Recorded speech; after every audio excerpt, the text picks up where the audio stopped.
What's up, everybody? Welcome back to On the Warpath. It's Sanchez 405 with you. If you're new, make sure you click that subscribe button, hit the bell so you get notifications anytime there's new content posted. And as always, like, comment, share this video out because y'all know what we do here. We talk about the Washington Commanders, and I had to bring an expert on to talk to us about the comings and goings, the coaching carousel, what they thought of Adam Peters in his interview. As I bring on Candi CWall, as a lot of us know her. She's the CEO and founder of CWall Sports and Entertainment. She's also the host of the Coaching from the Couch series. So there's a lot of things with that. And I tell you one thing, she is long suffering because she goes from one depressing team to the next. I know there's a Wizards game tonight. So I appreciate you coming on here and just spend a little bit of time with me. So how are you doing? I'm doing well. I cannot complain. Look, the sun is shining. We just gonna be happy, right? That's right. Yeah, we're gonna try to be. We're gonna try to be. But y'all need to follow her on all her social media platforms, especially on Facebook, because when I say that after a game, if I need a good laugh or something positive, CWall brings it. And y'all also see her on First String Podcast with Toothpick and them as well. So we dive into it. Finally got the general manager kind of ironed out there, Adam Peters. And, a lot of people were slamming the table from, I said, we had a lot of people here who couldn't tell Adam Peters from Peter Pan. But from that first press conference to like now, what were your thoughts of Adam Peters? What did you think of the hiring, first of all? And then what did you think of him in that press conference with Josh Harris? First of all, what I thought about the hiring, Adam Peters was at the top of, I would say, our list at Bowie Television. We pulled together before the interview request even came out. We said, hey, we know the writing is on the wall. We know what's about to happen, right? Before the last game of the season, everything we already knew. The conversation was coming with Ron Rivera and potentially others. So I said, let's pull together our top picks for general manager as well as the top picks for head coach. Adam Peters was at the top of our Bowie TV sports list for all of the reasons, right? Mm-hmm. He's a Super Bowl champion. He's won 3 Super Bowl rings. He's done it with the Patriots. He's done it with the Denver Broncos. There were 27 members of that Broncos championship team that he helped to draft. And when you look at the San Francisco 49ers, even right now, as they prepare to play in the NFC Championship, you got to just look at the depth on that team. I know there's a lot of focus on the number 2 pick and what the Commanders will do with that number 2 pick. But like I tell people all the time, a lot of the gems, they're in the deeper rounds. The gems are in the undrafted agents. A lot of the gems are the moves made in free agency. Don't lose sight of those things. And Adam Peters is someone that understands that. If you need somebody that's going to understand the landscape, understand analytics as well, and just where the overall league is headed in terms of talent and what's important to win football games, he's it. I had a lot of other people on the list, but he was for sure number 1. In the press conference, I'm going to tell you, I think that he was as honest as he could be without, he's being real. Right. Not so much you could share right now, at the time of that press conference with the head coach, because he wants to make his decisions around what the head coach wants to do and how they want to shape the organization together and move from there. I always point out the question when asked about what he thinks about the current roster, where he said that he thinks there's a few cornerstone pieces, but there's a lot of work to do. Oh, yeah. Yeah, that was like the only pitfall. That was the only pitfall I thought he was about to seep into, because he kind of like hesitated for a little bit and then he like ran through it. And I think I appreciated that because, he was honest, because I think the whole room, y'all know that there's a lot of holes on this roster. We as fans know there's a lot of holes on their roster. So, from the grand scheme of things, I think he handled it well. But, it's okay to show a little hezzy sometimes right there. But, I thought I credit Josh Harris and them for kind of doing their due diligence too. I thought bringing in Bob Myers, a guy from the NBA, where that's a realm that he's built his success. Josh Harris has, and he was a winner with the Golden State Warriors, and then bringing in Rick Spielman from with Minnesota, and just having them as advisors there, which I thought was kind of interesting too. I don't know if anybody's brought this up, but Bob Myers went to UCLA in the Bay Area. Adam Peters was there. Rick Spielman, and a guy that probably is a lock according to Boomer Esiason as the head coach, Ben Johnson, Spielman's brother Chris, who's a Hall of Famer, is in Detroit.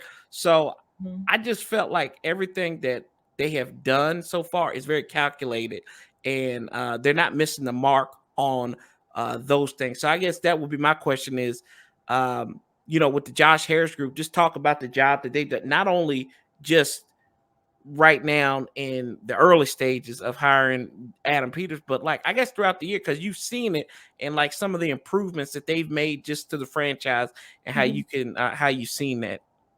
I mean, I love their professionalism, and hey, because most of them grew up in this area, they are part of the fan base as well. Yes, they're the ownership group, right? And they have those leadership responsibilities, but they're very much a part of the fan base, and they share that same passion. And I want to make sure that that is clear. They care, and they've shown that they cared, right? Again, the writing was on the wall. They went ahead, they had the discussion with Ron Rivera. They had the discussion with the team and the organization. When Josh Harris did his press conference, he said they're going to do a rapid but thorough process. And then when the cameras were off, he smiled and he looked at the media and said, "I'll see you all soon." And we all looked at each other. We were like, "Okay, guess we'll see you next week." And he just laughed and he went, they were ready to go.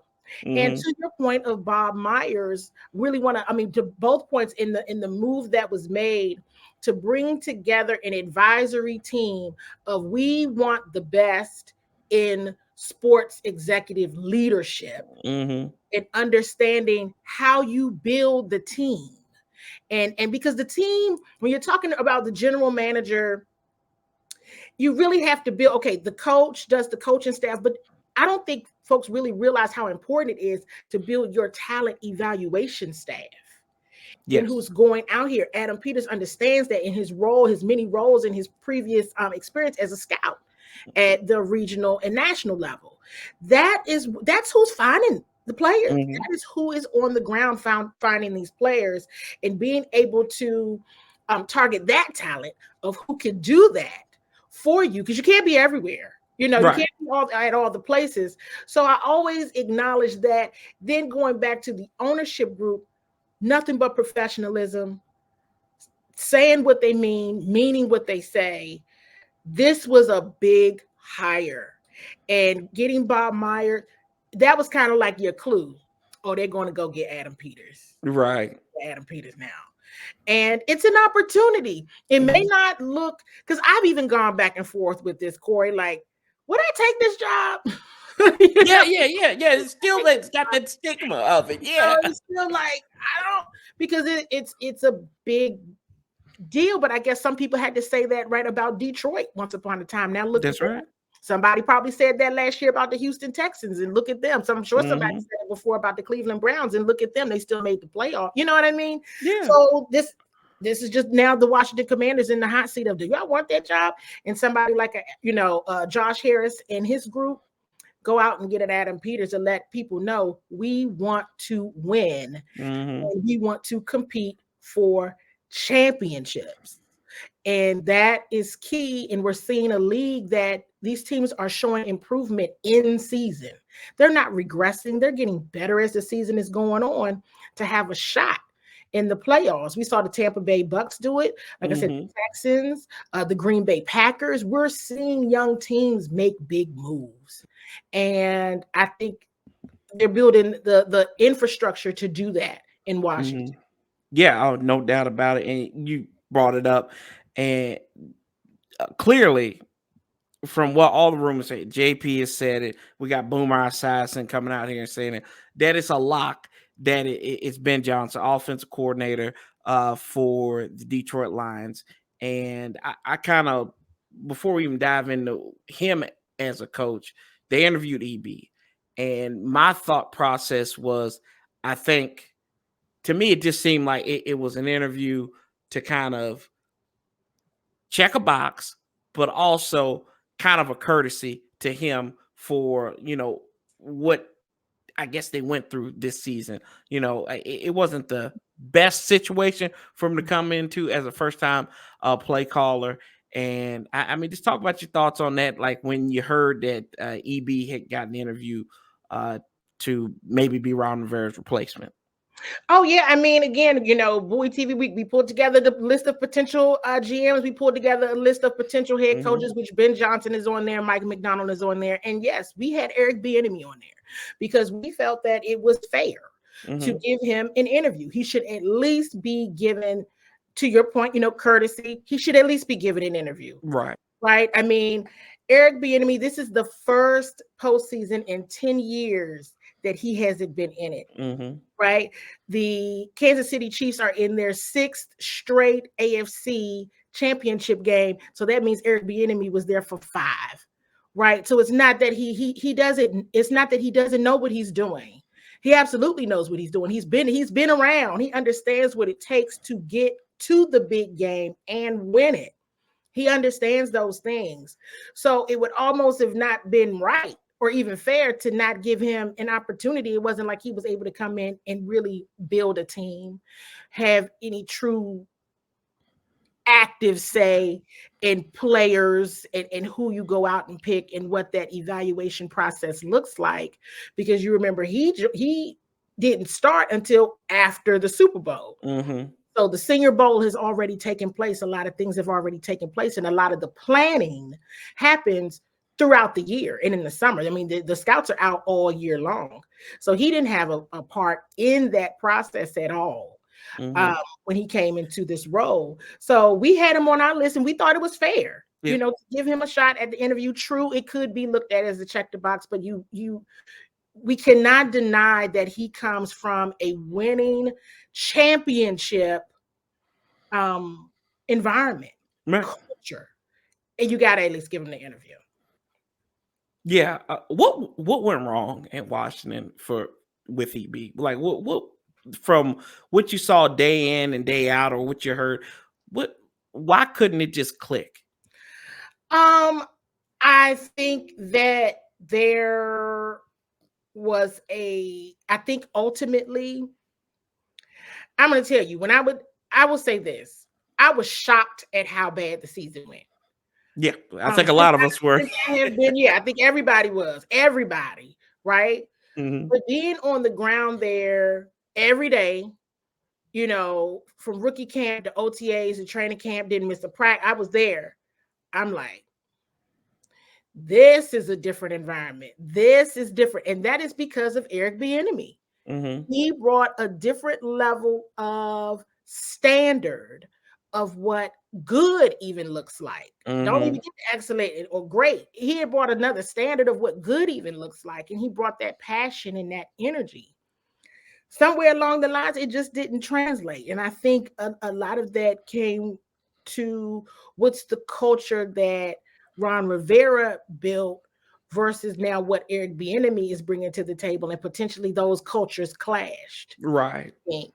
Not intentionally. I think everybody wanted the same things, but I also think that there was some challenges in evaluation of players. Are you getting truly the best player for your team? Are you getting the best player based on your schedule and the opponents that they have to face? Are you playing these players and utilizing them to their strengths? And I don't think the team does a good job of that, right. And has in the past, right? You want to use players in certain positions. That's not what they're good at. That's not their strength. What are we doing?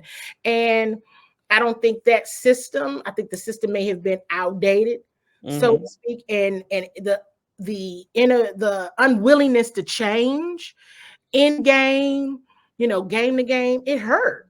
Right. It hurt. And I think once I'm also say this. When they traded Montez Sweat and Chase Young, it would be hard for me to believe that you're still trying to win anything in this season. Right. Whether or not you want to send the message to your locker room or not, I think that it sent the message to everybody else. Why wouldn't the trade both of them was like you were cashing in the season? Now, of course, that's not what Ron Rivera said. That's not what anybody said was happening. But come on. Yeah, right. Yeah. What do you, when the chances are you're trading them for picks that you're not picking? Because if you don't make it into the postseason, your tenure here is up. Yeah. So why not go out? If you got to go out, why not go out with the guys that you picked? Right. Or you wanted to keep on your roster?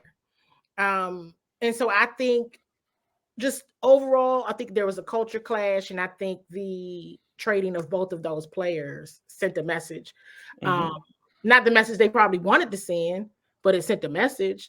And so, you just can't make, you already got a struggling defense, and then you go and trade Montez and Chase, and you think we're going to still win football games. No. It's kind of funny when you bring that up too. It was all, I was reading, Standick had something in Athletic where it always felt like Ron, like people were saying Ron was trying to win the narrative. I don't know how he could even possibly try to even begin to think about winning that narrative once you traded not just one, your top pick from your first year, and then two, you trade probably your best defensive defensive end, probably your top three best defense player, probably, if not your best player.